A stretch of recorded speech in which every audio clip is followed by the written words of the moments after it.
Comment devenir riche et prospère? Voilà le genre de titre évocateur qui attire et capte facilement l'esprit des êtres humains.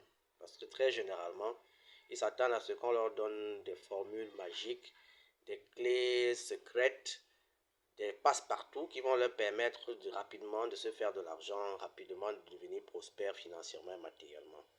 Et c'est dans ce sillage, dans cette dynamique, qu'il est facile pour les charlatans, les diseurs de bonne aventure, les sorciers de tout acabit, des mages noirs, les sectaires, tous les membres appartenant à des loges, il est facile pour eux de capter facilement les âmes les uns des autres parce qu'ils savent que l'attrait des êtres humains dans une dimension physique comme celle dans laquelle nous vivons, c'est de se faire de l'argent, de devenir riche, de devenir prospère, de devenir célèbre ou d'avoir une certaine stature sociale, un certain niveau de vie, un certain standing de vie, un certain niveau social, une certaine respectabilité dans la société et aux yeux des uns et des autres qui nous entourent. Malheureusement, ce qu'on n'enseigne pas aux gens, c'est que la richesse, la fortune est une énergie spirituelle.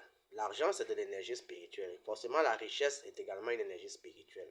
Comme les êtres humains ne sont pas friands de tout ce qui demande du travail, une force intérieure de se libérer de tout ce qui les empêche d'attirer à eux cette fortune, cette richesse financière et matérielle, ils vont généralement aller vers des solutions faciles.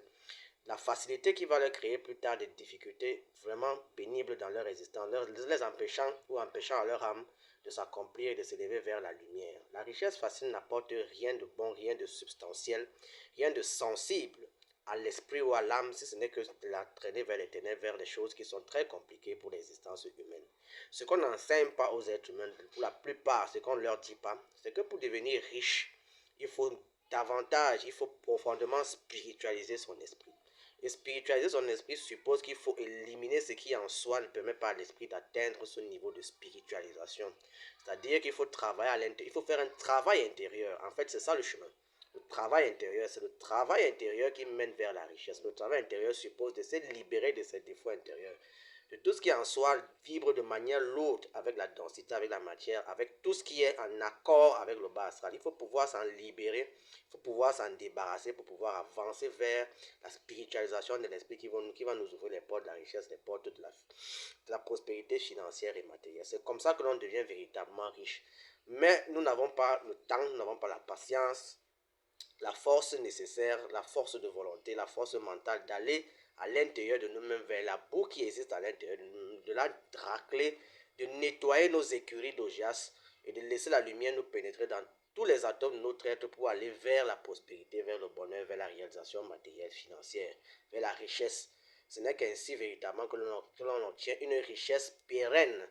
Parce que toute forme de richesse qui s'obtient par des voies détournées, par des voies faciles qui ne sont pas en accord avec les principes de la lumière ne nous entraînera que vers des ténèbres. Ce sera une richesse éphémère, une richesse factice, une richesse qui entraînera dans notre existence beaucoup de douleurs, beaucoup de difficultés. Si elle ne nous touche pas personnellement, physiquement, elle touchera ceux qui sont aux alentours de nous et créera néanmoins de la douleur dans notre existence parce que nous sommes attachés émotionnellement et sentimentalement à ceux qui seront autour de nous, qui vont subir les conséquences de nos actions, les actions de facilité que nous avons prises, le chemin détourné de la facilité que nous avons pris pour avoir la richesse, pour avoir la prospérité matérielle et financière.